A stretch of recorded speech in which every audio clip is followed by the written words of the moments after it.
Hey Google, turn on the studio lights.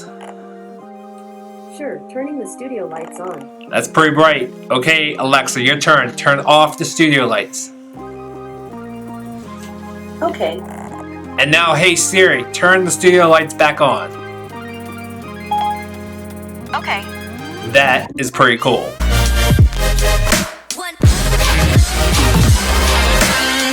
There are three major players in the home automation arena. There's Google, there's Alexa or Amazon, and of course, some people might argue about this, but there's also Apple. Then there's a bunch of minor league players and platforms like SmartThings and Wink, but none of these minor league players actually have smart home speakers, thus you can't use your smart home devices hands-free and wirelessly without actually using one of the major players.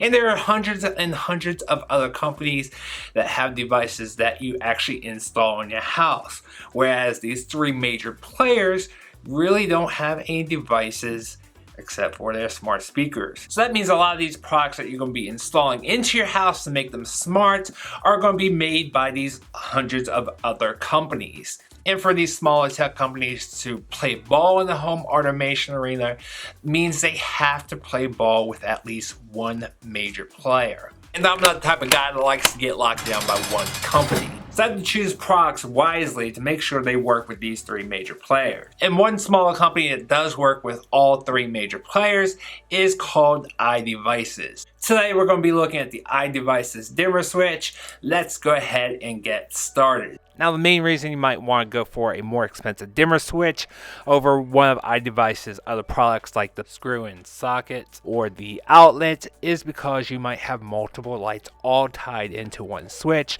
or maybe you want a nicer clean look because the new switch is installed in the same location as your old switch. Plus, people who don't have normal access to your home automation can operate the switch normally. And like I mentioned earlier, it does work with Apple Homekit, Alexa, and also Google. Inside the box, you do have the actual switch itself, 2 mounting screws, and 4 wire nuts.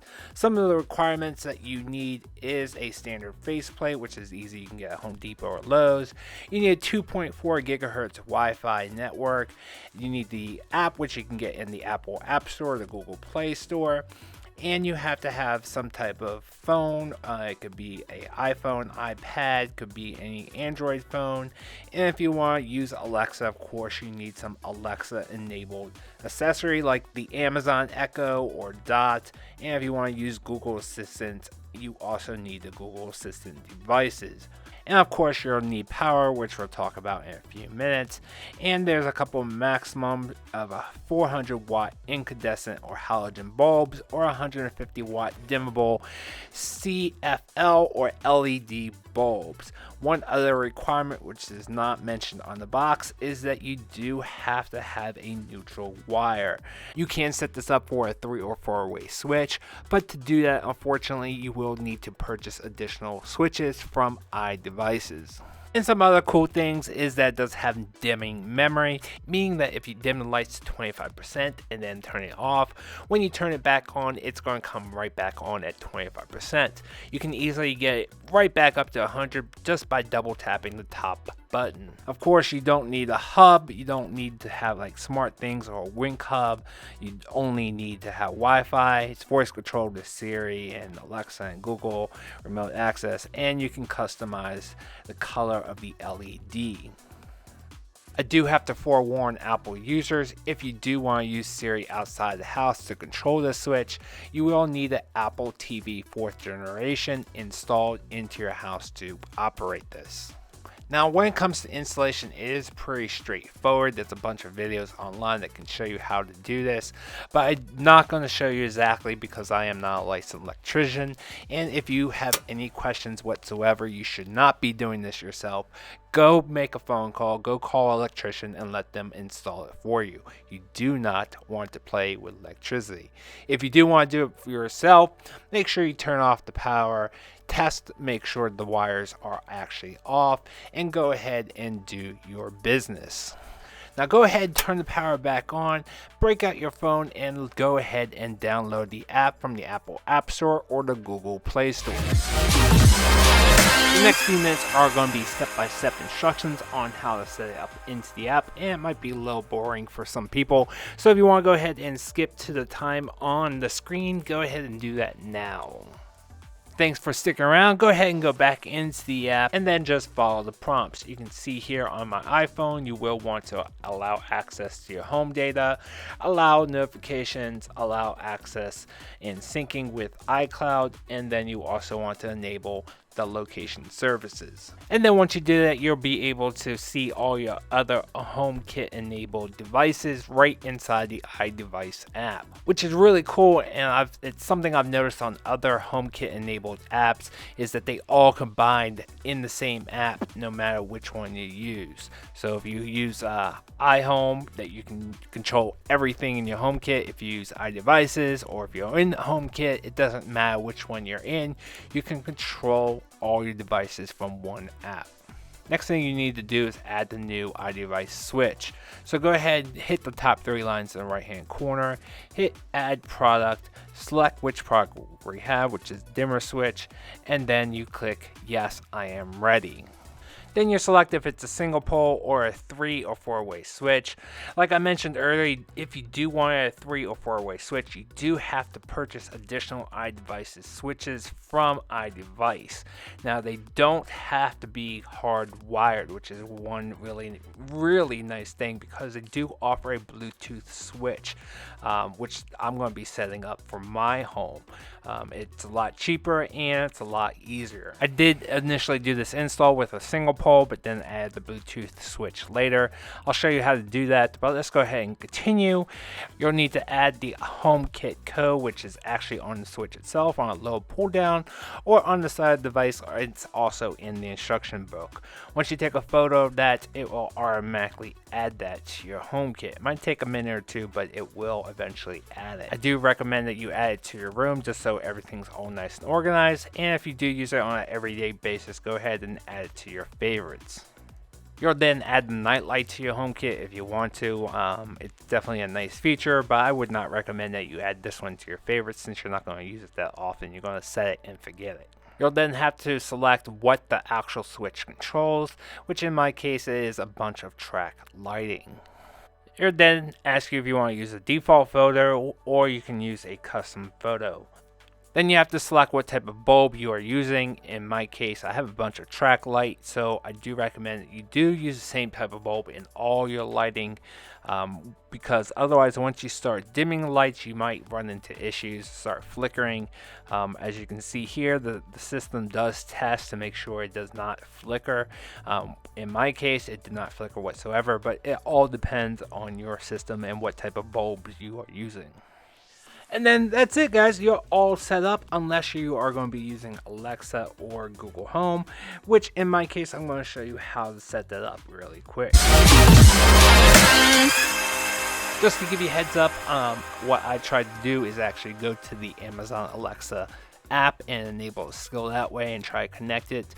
It said it actually connected and linked together, but for some reason it did not actually work until I actually disabled it, and then I actually had to go into the iDevices app and follow the prompts to activate it, and then go into your Amazon account to successfully make the link.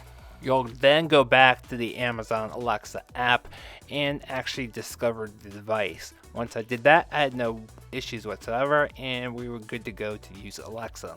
Alexa, turn off the track light. Okay. Alexa, turn on the track light to 20%. Okay. Alexa, turn on the track light to 80%. Okay. Cool. To set up the Google Assistant, you want to do the exact same thing. Make sure you go into the iDevices app first and enable it, follow the prompts, and then go back into the Google Assistant app and follow the prompts there to actually discover the device. Okay, Google, dim the track light to 10%. You got it. Setting the track light brightness to 10%. Okay, Google, turn off the track light. Okay, turning the track light off. Okay, Google, turn on the track light. Sure, turning on the track light. Okay, Google, turn on the track light to 100%. You got it. Setting the track light brightness to 100%. That is just plain awesome. Quickly talking about price, is extremely expensive. It retails for $99.99 or $100. If you want to only play with one player like Alexa, of course you can find them much cheaper, around $30. If you want to add additional switches for like a 3-way or 4-way, cheapest way is to get the instant switch, which retails for $35. iDevices does have sales every now and then, and also around major holidays. If I have any promo codes, I will definitely leave them down below with my affiliate links, so definitely check out the pinned comment down in the comment section. I've been using the Switch now for about a month now, and I can truly say I do like it. Now, I wish it was not so expensive, being $100 retail. I think I got it for $80 when it was on sale. But knowing that it will work with any major player in the near future, it kind of is worth it to me. Now, in January, they did announce a new version of this, where they're actually going to have Alexa built into the Switch itself, which sounds pretty exciting because you don't have to have an Amazon Dot or Amazon Echo in the room, which means you're going to have less hardware out in the open. It's going to be built right into the wall. Now, unfortunately, there was another company that beat iDevices to actual market. A company called Ecobee, which you might know because they make thermostats, beat them to the punch, and it actually put out a Switch with Alexa built in. Unfortunately, I got my hands on one, and I'm super excited to test it out very shortly. So definitely stay tuned for that video. If it is available, the card will be right up there, so definitely check that out. Alright guys, let's wrap up this video. If you guys have any questions, comments, or just want to say hi to me, leave them down below in the comment section. I do answer those when I do have a moment. Make sure you check out these other 2 home automation videos right there.